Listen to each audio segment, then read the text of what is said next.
ओम शांति शांति।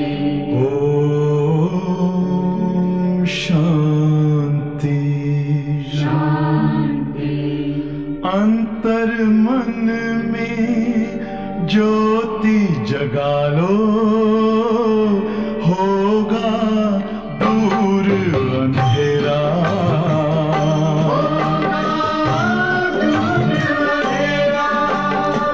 शिव का कर लो ध्यान, आ रहा पावन पुण्य सवेरा।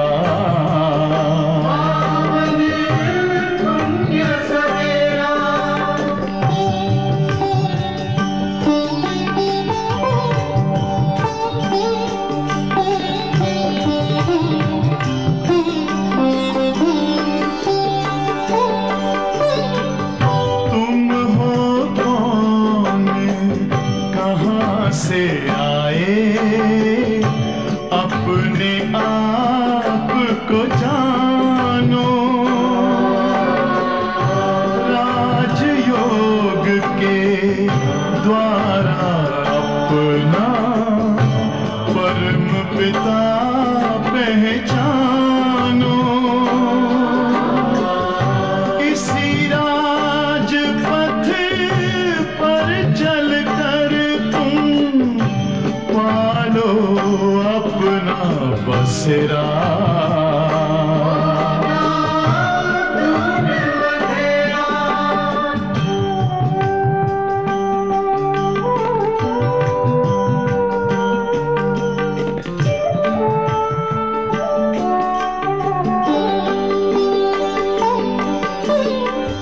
तुम हो आत्मा तन से न्यारे, परमात्मा को प्यारे। दिव्य गुणों को धारण करके योगी बनो दुलारे। ज्योति बिंदु ही तोड़ेगा ये माया मोह का घेरा।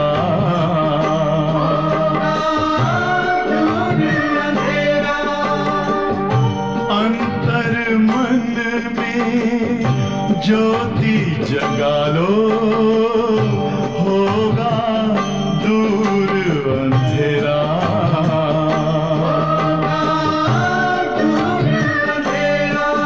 ओम शांति ओम शांति ओम शांति। ओम शांती। आजच्या वाणीमध्ये बाबांनी विशेष ड्रामाच्या पॉइंटवर फोकस केलेला आहे की ड्रामाच्या पॉइंटवर ज्यावेळी आपण निश्चय ठेवतो त्यावेळी आपली अवस्था अचल बनू शकते।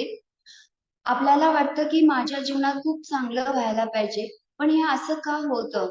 पण बाबांनी सांगितलेलं आहे जे काय होतं ते बरोबर होतं। ड्रामा अनुसार जे घडतं ते चांगलं घडत आहे आणि चांगलंच होणार आहे। ह्या गोष्टीवर आपण ज्यावेळी विश्वास ठेवतो तर खरोखर आपल्याला त्या गोष्टीचा विश्वास आपली अवस्था निश्चिंत करू शकते। आणि म्हणून आज बाबा सांगत आहे की जसा आपल्या स्वतःवरला आत्म्यावरला विश्वास जसा पक्का आहे, आपल्याला बाबांवरला जसा विश्वास पक्का आहे, तसा हा ड्रामावरला विश्वास अर्थात निश्चय सुद्धा आपल्याला पक्का करणं गरजेचं आहे। कारण परिस्थिती तर येतच राहते, पण ही परिस्थिती आपल्याला आपली अवस्था स्थिती शक्तिशाली बनवण्यासाठी आणि आपले जे गुण आहेत किंवा शक्ती आहे याची चेकिंग करण्यासाठी आलेली असते। त्यामुळे ह्या परिस्थितीला दोष न देता आपली अवस्था आणि स्थिती कशी शक्तिशाली बनवायची आणि या परिस्थितीला आपण कसं बाबांच्या आठवणीने पार करायचं यावर आज बाबांनी विशेष फोकस दिलेला आहे। त्याचबरोबर आपल्याला स्वपुरुषार्थ मध्ये उन्नती करण्यासाठी बाबांनी आपला चार्ट ठेवण्यासाठी सांगितलेला आहे। आणि त्याचबरोबर विशेष बाबांनी आज दुआंचा स्टॉक जमा करायला सांगितलेला आहे, कारण आज बाबा सांगत आहे की भक्ती मार्गात सुद्धा आज आपल्या या जड मूर्तीच्या द्वारे कित्येक भक्त लोक दुआ घेत आहेत त्या मूर्तीच्या द्वारे. तर आपण आज चैतन्यामध्ये पुरुषार्थ करत आहोत, तर हा पुरुषार्थ आपण सर्व ब्रह्मावस्थांनी केला पाहिजे, की भले आपल्याकडे जास्त काही सून कमाई धनाची नाही केली, तरी आपण दुआंची कमाई जर आपल्या बरोबर करत राहिलो आणि ती जमा केली, तर खरोखर अंतिम समयाला ही दुआ आपल्याला एक रॉकेटचं काम करणार आहे, अर्थात आपल्याला आपल्या लक्ष्यपर्यंत पोहोचवणार आहे. तर आज विशेष आपण 5 तारीखची वाणी ऐकणार आहोत. आजचे बाबांचे महावाक्य आहे, मीठे बच्चे बाप समान रूहानी टीचर बनो, जो बाप से पढ़ा है वह दूसरों को भी पढ़ाओ, धारणा है तो किसी को भी समझाकर दिखाओ. आज बाबांनी विशेष बाबा आपले सद्गुरूच्या रूपात टीचरही आहे, परम टीचरच्या रूपामध्ये आपल्याला रोज बाबा परमधाम वरून येऊन आपल्याला शिकवत असतात, आपल्याला अशी उच्च शिक्षा देऊन असे मनुष्यापासून देवता बनवतात. तसे बाबा म्हणतात की तुम्ही सुद्धा माझे ब्रह्मावस्थ बच्चे, की हे कर्तव्य करायचं आहे की आपल्याला सुद्धा रूहानी टीचर बनून अनेकांना बाबांची ही उच्च शिक्षा द्यायची आहे. प्रश्न आहे, किस बात में बाबा को अटल निश्चय है, बच्चों को भी उसमें अटल बनना है. बाबा प्रश्न विचारत आहे की मुलांना कोणत्या गोष्टीमध्ये अटल निश्चय आहे आणि मुलांना त्यामध्ये असं अटल बनायचं आहे. अटल म्हणजे त्या गोष्टीला आपण कधी टाळू शकणार नाही, ती गोष्ट आपण स्वीकारली पाहिजे. अशी कोणती गोष्ट आहे? तर बाबांनी आज विशेष उत्तरात सांगितलेलं आहे, बाबा को ड्रामा पर अटल निश्चय है. बाबा कहेंगे, जो पास्ट हुआ ड्रामा, कल्प पहले जो किया था वही करेंगे.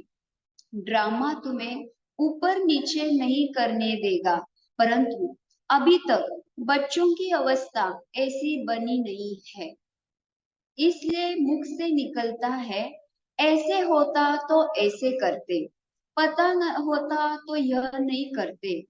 बाबा कहते, बीती को चिताओ नहीं, आगे के लिए पुरुषार्थ करो कि ऐसी कोई भूल फिर से न हो.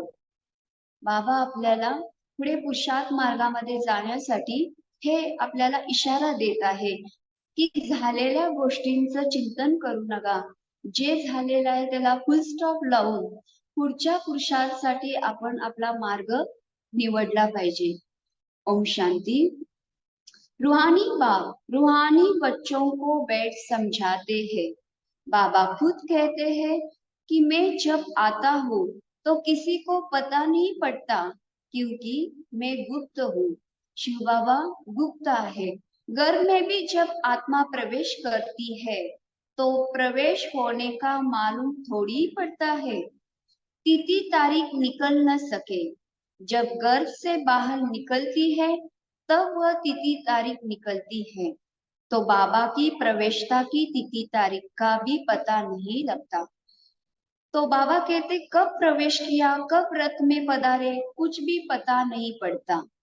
कोई को देखते थे तो वह नशे में चले जाते थे, समझा कुछ प्रवेशता है या कुछ ताकत आई है. ताकत कहाँ से आई? मैंने खास कोई जप तप तो नहीं किया, यह शिव बाबा बता रहे हैं. शिव बाबा सांगत आहे की मी काही जप तप नाही केलेला, ब्रह्मा बाबांच्या शरीराचा अवतार घेऊन बाबा आपलं हे कार्य करत आहेत गुप्त रीती. मुख्य बात है मन मना भाव. बाबा कहते हैं, हे आत्माएं, तुम मुझ अपने बाप को बुलाती हो कि आकर पतितों को पावन बनाओ, पावन दुनिया बनाओ. बाबा समझाते हैं, ड्रामा प्लान अनुसार जब मुझे आना होता है तो चेंज जरूर होती है. बाबा ड्रामा अनुसार ह्या कलियुगाच्या अंतिम समयाला येऊन ह्या सृष्टीचं परिवर्तन करतात. सतयुग से लेकर जो कुछ पास हुआ सो फिर रिपीट करेंगे. सतयुग, त्रेता, फिर जरूर रिपीट करेंगे. आता जसं द्वापार कलयुग आहे, आता कलयुगानंतर सतयुग जरूर रिपीट होणार आहे, अर्थात परत येणार आहे. सेकंड सेकंड पास होता जाता है, संवत भी पास होता जाता है. कहते हैं सतयुग पास हुआ, देखा तो नहीं. बाबा ने समझाया है, तुमने पास किया है. तुम भी पहले पहले हमसे ही बिछले हो. सतयुगापासून ज्यांनी हा पाठ वजवलेला आहे तेच बाबांचे काय आहेत, सिकिलते बच्चे आहेत. देखा तो नहीं, बाबा ने समझाया है, तुमने पास किया है. तुम ही पहले पहले हमसे बिछड़े हो, तो इस पर गौर करना है. कैसे हमने 84 जन्म लिए हैं, जो फिर हुबहू लेने पड़ेंगे. अर्थात सुख और दुःख का पाठ बजाना ही पडेगा. हा सृष्टीचा सुख आणि दुःखाचा खेळ आहे. सतयुग, त्रेता हा सुखाचा पार्ट होता आपला, द्वापार कलयुग हा दुखाचा पार्ट आहे. सतयुग में होता है सुख, जब मकान पुराना होता है तो कहाँ से छत बहती है, कहाँ से कुछ होता ही रहता है. तो कुछ पूर्ण हो जाता है कि इसकी मरम्मत करनी है.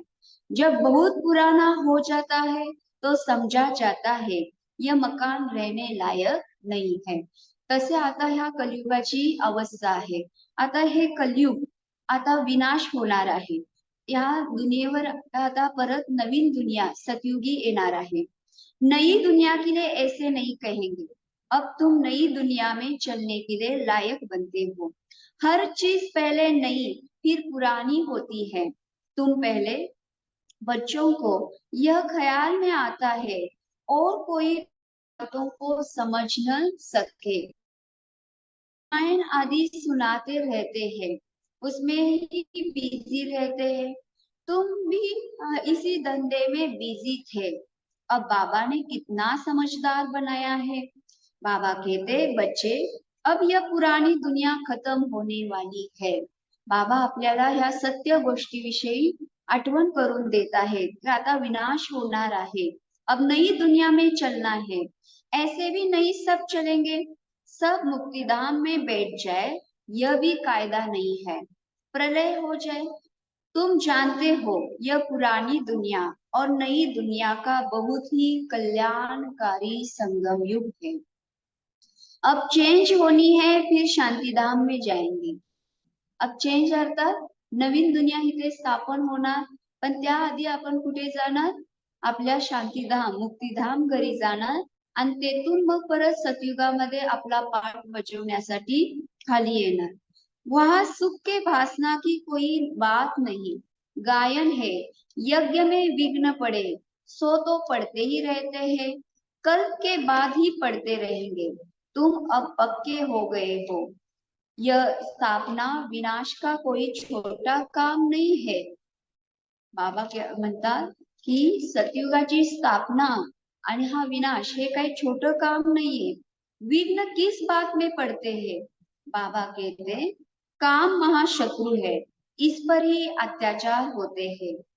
द्रौपदी की बात है ना, ब्रह्मचर्य पर ही सारी खिटपिट है. बाबा कहते विघ्न किस पर पड़ते, ज्यादा पवित्रता के ऊपर ही पड़ते हैं. सतो प्रदान से तमो प्रदान बनना है जरूर, सीढ़ी उतरनी है, पुरानी दुनिया होनी ही है जरूर. इन सब बातों को तुम समझते हो और सिमरन भी करते हो और पढ़कर पढ़ाना भी है, टीचर भी बनना है. जसे बाबा परम शिक्षक बनून आपल्याला रोजच्या रोज हे ज्ञान देतात, तसे आपण बाबांच्या बच्चांचंही काम आहे की आपण ही सर्वांना हे ज्ञान द्यायचे. जरूर नॉलेज बुद्धि में है, तब पढ़कर टीचर बनते हैं.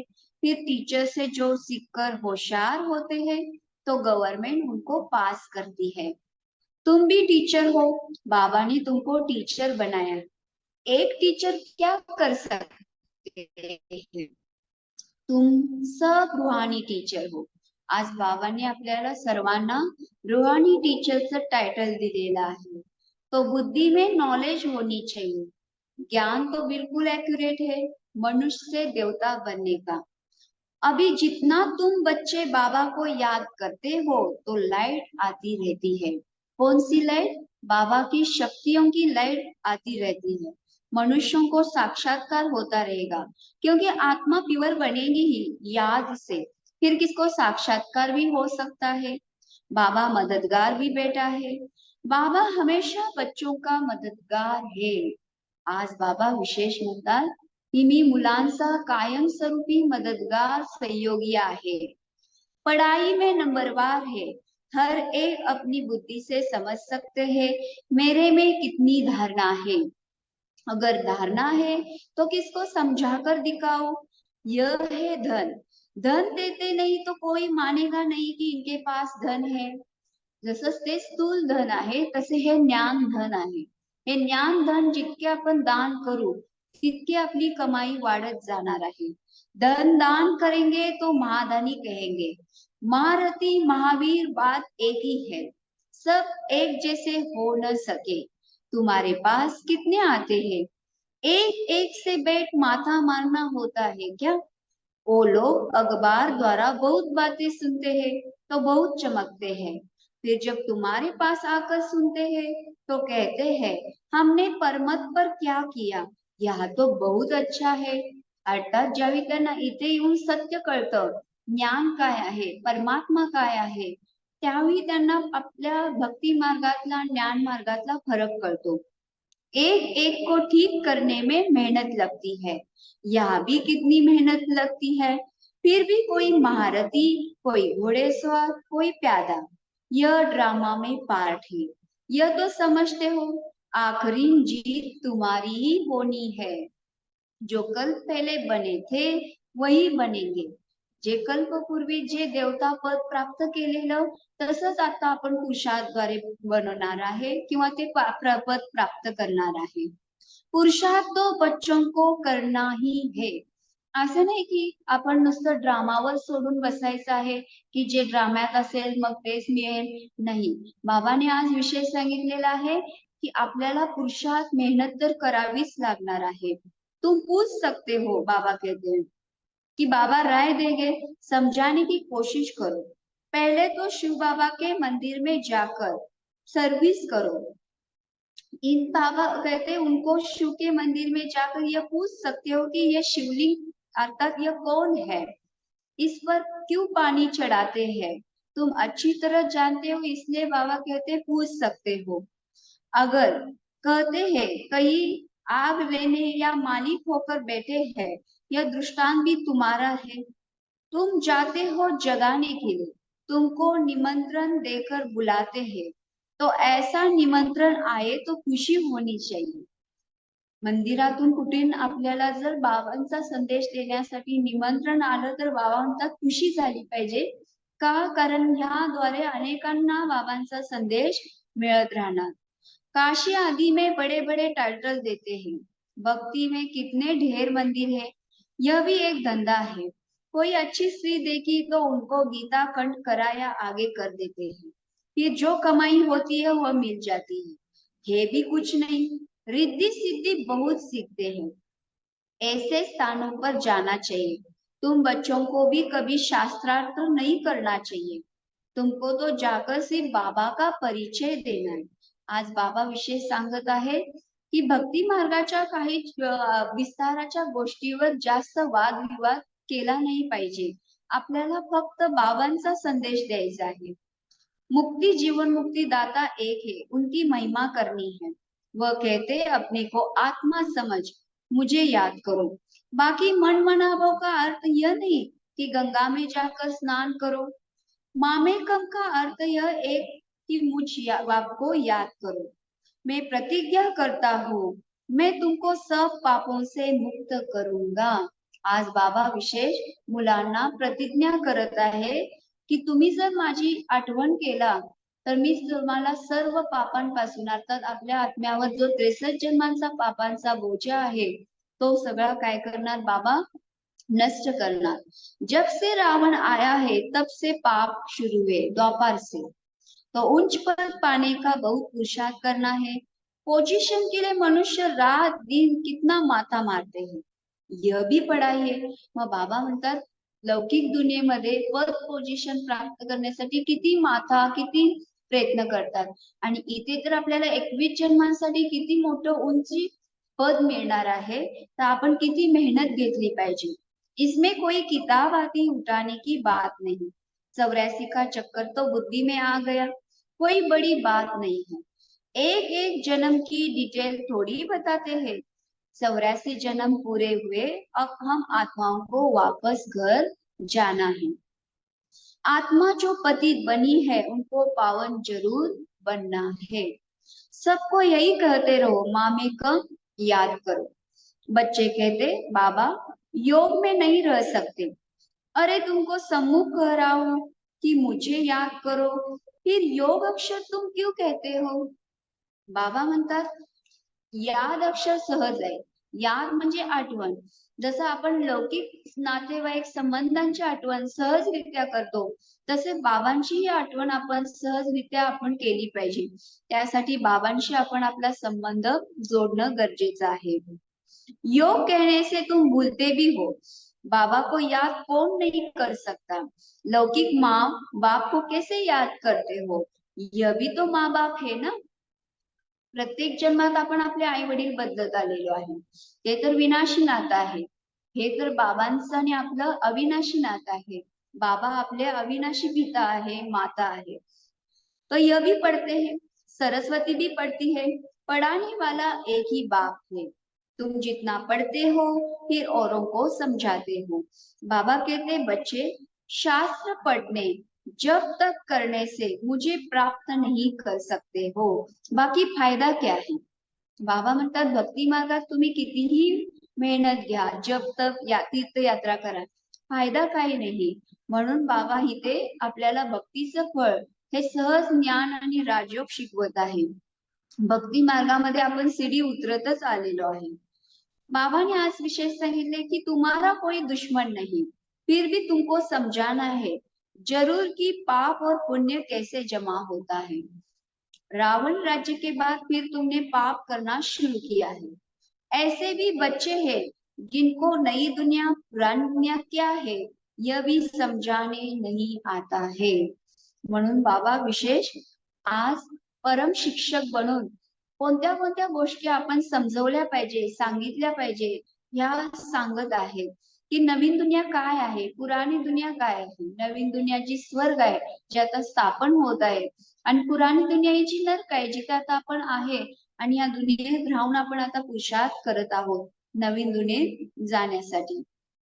अब बाबा कहते बेहद के बाप को याद करो वही पतित पावनी, बाकी तुमको कहा भी जाने की दरकार नहीं। भक्ति मार्ग में सदैव पैर गर्भ से बाहर निकलता था। पति स्त्री को कहते थे कि श्री कृष्ण का चित्र घर में भी है, फिर बाहर क्यों जाती हो, क्या फर्क है। पति परमेश्वर है इसको भी नहीं मानती। भक्ति मार्ग में बहुत दूर दूर ऊंचा मंदिर बनाते जो मनुष्यों का भाव बैठे, तो तुम भी समझाते हो मंदिरों में कितना धक्का खाते, यह भी एक रसम पडी। म्हणजे बाबांना यातून सांगायचं आहे की भक्ती मार्गात आपण ईश्वराच्या दर्शनासाठी किती लांब लांब जात होतो, किती तीर्थयात्रा करत होतो, आणि आता भगवान घर बसल्या आपल्याला भेटलेले आहेत आणि ते एवढे सत्य ज्ञान देत आहेत। आपण त्या सत्य ज्ञानाला किती ऐकलं पाहिजे, धारण केलं पाहिजे। शिव काशी में तीर्थ करने जाते परंतु प्राप्ति कुछ भी नहीं। अब तुमको तो बाबा की श्रीमत मिलती है, तुमको कहा भी जाना नहीं है। पतियों का पति परमेश्वर वास्तव में वह एक ही है जिसको तुम्हारे पति काके मामे सब याद करते हैं। वह है पति परमेश्वर अथवा पिता परमेश्वर। वह तुमको कहते मामेकम याद करो तो तुम्हारे विकर्म विनाश होंगे। तुम्हारी ज्योत अब जग रही है तो तुम्हारे से मनुष्यों को लाइट देखने में आती है। तो बच्चों का नाम बाला होना चाहिए ना। बाबा बच्चों का नाम तो बाला करते हैं ना। बघा बाबाने आजपर्यंत मुलांचं नाव बाला केलेलं आहे। आता आपला सगळ्या ब्रह्मावस्थांचा पुरुषार्थ काय पाहिजे की बाबांचं नाव प्रत्यक्षात आपल्याला करायचं आहे आपल्या चाल चलनच्या द्वारे। सुदेश बच्चे समझाने में बड़ी तीखी है, पुरुषार्थ बहुत अच्छा किया है तो पुराणों से भी आगे गई है, इसमें भी जास्ती पुरुषार्थ कर आगे चली जाएगी। सारा मदार पुरुषार्थ पर है, हार्ट पेन नहीं होना चाहिए। पिछाड़ी में आया तो भी सेकंद में जीवन मुक्ती पा सकते हैं। बाबांनी ही सर्वांना एक लिफ्ट दिलेली आहे, तरी लास्ट तो फास्ट आणि फास्ट तो फर्स्ट जाऊ शकतात। दिन प्रतिदिन ऐसे बहुत निकलते रहेंगे, ड्रामा में तुम्हारा विजय का पार्ट तो है ही। विघ्न भी पडते हैं, बाबांनी सांगितलेले आहे की भले आपण आता ह्या ज्ञान मार्गात आलो, बाबांची बनलोय म्हणून कोणते विघ्न येणार नाही असं नाही। विघ्न तर बाबा येणार आणि हे विघ्न विघ्न समजायचं नाही, या विघ्नांना आपण पेपर समजलं पाहिजे। ही माझी परीक्षा आहे आणि हा मला पेपर पास करायचा आहे। और कोई सत्संगों में ऐसे विघ्न नहीं पड़ते, यहाँ विकारों पर ही हंगामा होता है। गायन भी है, अमृत छोड़ विष खाए को खाए, ज्ञान से एक देवी देवता धर्म की स्थापना हो जाती है। सतयुग में रावण राज्य हो न सके, समझानी कितनी साफ है। राम राज्य के बाजू में ही रावण राज्य भी दिखाया है। तुम टाइम भी दिखाते हो, म्हणजे सतयुगापासून हे बाबा म्हणतात जसं कलियुग बनलं त्याला किती वर्ष लागले, 5000 वर्ष लागले। आता ह्या कलियुगाचं रूपांतर अर्थात परिवर्तन सतयुगामध्ये करण्यासाठी बाबा आता संगम युगावर आपल्या सर्व बच्चांकडून काय करायला पुरुषार्थ करून घेत आहे। तर बाबांनी सांगितलं ह्या घडीला किती टाइम लागणार, 1 सेकंद। म्हणजे बाबा सांगतात की संगमयुग हे 1 सेकंदच्या घडी समान आहे। यह है संगम, दुनिया बदल रही है, स्थापना पालना विनाश कराने वाला एक बाप है। हे बहुत सहज पर धारणा पूरी होती नहीं और सब बातें याद रहती है, बाकी ज्ञान और योग भूल जाता है। तुम उच्च से उच्च भगवान की संतान हो, दिन प्रतिदिन तुम साल्वेंट होते जाते हो। धन मिलता है ना, कौन सा धन, ज्ञान धन, खर्चा भी आता जाता है। बाबा कहते हैं हुंडी भरती जाएगी, बल्ब पहले मिसल ही तुम खर्चा करेंगे, कम ज्यादा ड्रामा करने नहीं देगा। बाबांनी विशेष स्थूल आणि सूक्ष्म बाबांनी धनाची गोष्ट सांगितलेली आहे। बाबांचा हा यज्ञ आहे आणि हा यज्ञाचा मालिक अर्थात बाबा म्हणतात कोण आहे, शिव बाबा आहेत आणि शिवबाबांचा भंडारा भंडारी हा कायम भरपूरच असतो।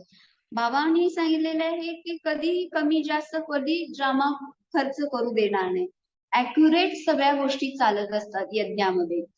ड्रामा पर बाबा का अटल निश्चय है, जो पास्ट हुआ सो ड्रामा, 1 सेकंड पास्ट हुआ सो बाबा कहते ड्रामा। ऐसे नहीं करना चाहिए,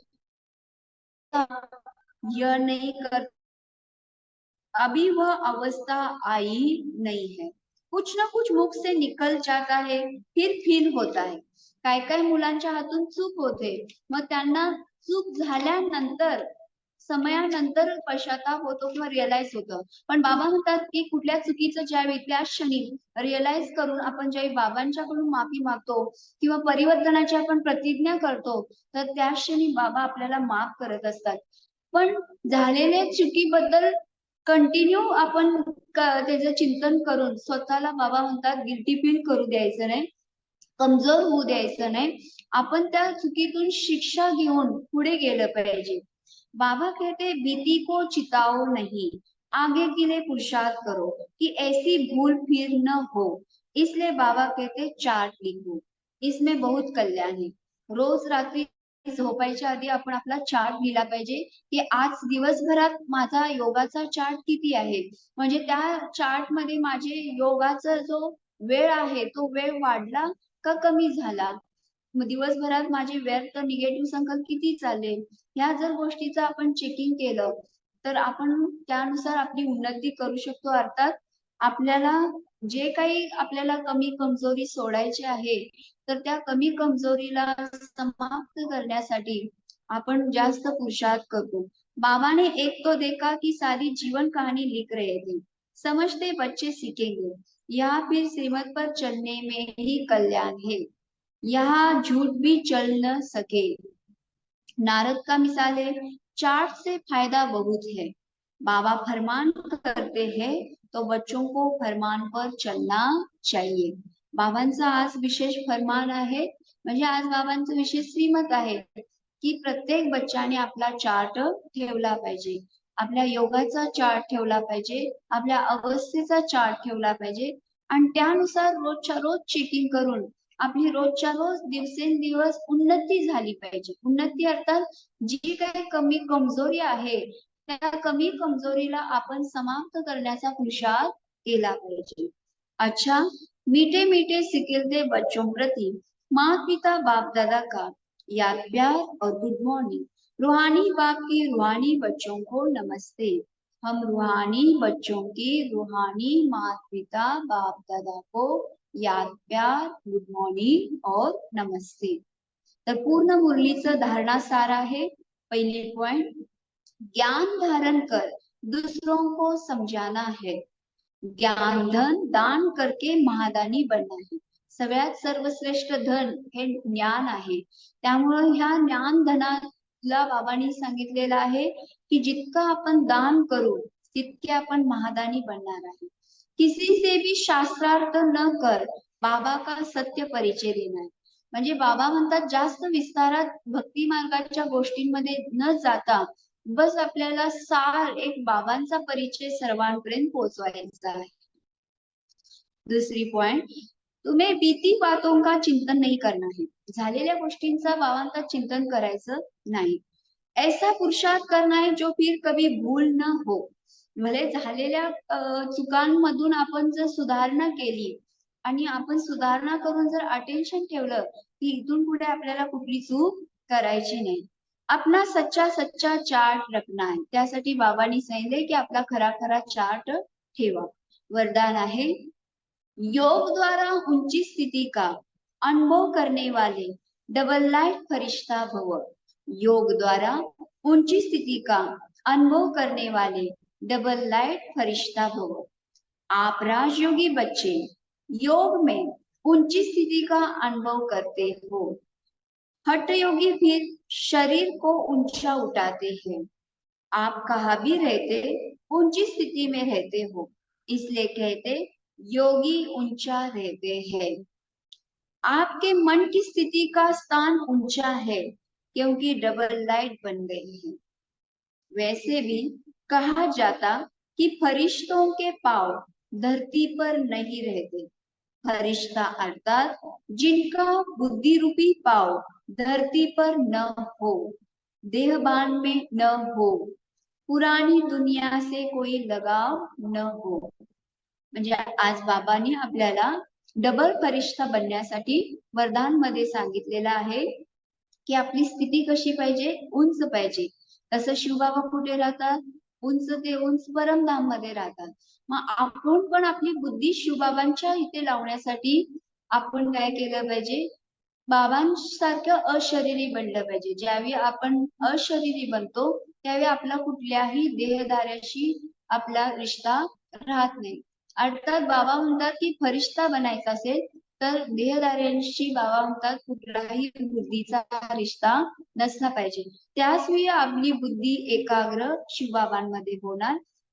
त्यासाठी आज विशेष बाबांनी सांगितलेलं आहे की फरिश्ता अर्थात जिसका बुद्धिरूपी पाव धरती पर, धरती म्हणजे बाबा देहभानला म्हणतात धरती, यामध्ये अडकला नाही पाहिजे. त्यासाठी स्वतःला अशरीरी समजलं पाहिजे.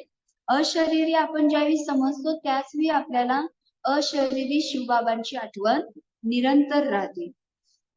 स्लोगन आहे, अभी दुआओं के खाते को संपन्न बना लो. अभी दुआओं के खाते को संपन्न बना लो तो आपके चित्रों द्वारा सबको अनेक जन्म दुआएं मिलती रहेगी.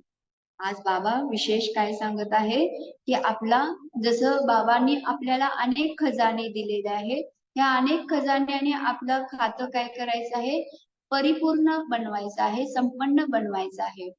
जसं ज्ञानाचा खजाना आहे, दुआंचा खजाना आहे, शक्तींचा खजाना आहे, तसं गुणांचाही खजाना आहे. तशा प्रकारे बाबाने आज विशेष दुआंचा खजाना आपल्याला काय करायला सांगितलेला आहे, भरपूर करायला सांगितलेलं आहे, संपन्न करायला सांगितलेलं आहे. तर त्याद्वारे आपण दुआंचा खजाना आता ह्या संगम युगात संपन्न केला तर आपल्याला बाबांनी सांगितलं की संगम युगातला हा खजाना भक्ती मार्गात सुद्धा आपल्याला काय करणार आहे, उपयोगी पडणार आहे. कशाद्वारे की आपल्या भक्ती मार्गात जी आपली जड मूर्तीच्या रूपात जी पूजा होते तर त्या पूजेतून आपल्या अनेक भक्त आपल्याकडं दुआ घेत जाणार आहे. त्यामुळे भले आपल्या जीवनात आपण जरी काही कमवलं नसलं तरी चालेल, पण आपण अनेकांच्या दुआ कमवल्या तर खरोखर ह्या दुआ आपल्याला काय करणार आहे, दवाचं काम करणार आहे. म्हणून बाबा आज विशेष आपल्याला काय सांगत आहे, दुआंच्या खात्याला काय करा, भरपूर करा. तर ह्या दुआ कशा आपण मिळवू शकतो, तर दुआ ह्या ज्यावेळी आपण आवश्यकता समय इतरांना ज्यावेळी सहयोग करतो, मदत करतो, बाबांच्या कार्यात मी सहयोग करतो तर ह्या बाबांच्या द्वारे पण आपल्याला दुआ मिळतात. आणि आपण ज्यावेळी आवश्यकता समय इतरांना मदत करतो तर त्या मदतीद्वारे सुद्धा आपल्याला काय होतात, दुआ मिळतात. तर अशा अनेक प्रकारे आपण निस्वार्थ भाव सेवा करून आपण दुआ मिळवू शकतो. तर आता आपला तसा अव्यक्त महिना सुरू आहे. ब्रह्मा बाप समान बनण्याचा आपल्याला रोजच्या रोज साकार मुरलीतून पॉइंट सांगत असतात. तर आजचा बाबांचा पॉइंट आहे, अव्यक्त साइलेंस द्वारा डबल लाइट फरिश्ता स्थिति का अनुभव करो। फरिश्ता स्थिति का अनुभव करने के लिए अभी अभी आवाज में आते, डिस्कस करते, कैसे भी वातावरण में रहते, सेकंड में सर्व संकटों को स्टॉप कर आवाज से परे न्यारे फरिश्ता स्थिति में टिक जाओ। अभी अभी कर्मयोगी, अभी अभी फरिश्ता, अर्थात आवाज से परे अव्यक्ति साइलेंस की अनुभूति। यही अभ्यास लास्ट पेपर में विजयी बनेगा। म्हणजे बाबांनी आज सांगितलेलं आहे की आपल्याला आपली अव्यक्त स्थिती बनवायची असेल तर त्यासाठी सायलेन्स अर्थात शांतीच्या शक्तीचा आपल्याला काय करायचा आहे, प्रयोग करायचा आहे. म्हणजे जसं आपण आता शरीरामध्ये येतो, कर्मामध्ये येतो, त्यावेळी आवाजामध्ये येतो, आपली वार्तालाप सुरू असते, तशा प्रकारे बाबा म्हणतात ज्यावेळी आपलं कर्म म्हणजे कार्य व्यवहार संपतो तर त्यावेळी आपण कार्यव्यवहारातून आपण ज्यावेळी विराम घेतो तर आपण ह्या कार्यव्यवहाराच्या बरोबर संकल्पातून पण ह्या कार्यव्यवहाराच्या विराम घेऊन स्वतःला काय समजलं पाहिजे, अशरीरी आत्मा समजून बाबांच्या गोदीमध्ये आपण गेलं पाहिजे. अर्थात आता आपण शरीरामध्ये अवतरित आत्मा समजून कर्मयोगी बनून कर्म केलं आणि ज्यावेळी कर्म समाप्त होतं तर आपण शरीरापासून डिटॅच होऊन अशरीरी बनून शिवबाबांच्या बरोबर आपण आपले यादमध्ये अर्थात बाबांच्या गोदीमध्ये आपण आपला शक्तींचा अनुभव केला पाहिजे. तर हाच अभ्यास आपल्याला लास्ट पेपर मध्ये विजयी बनवणार आहे. अच्छा, ओम शांती.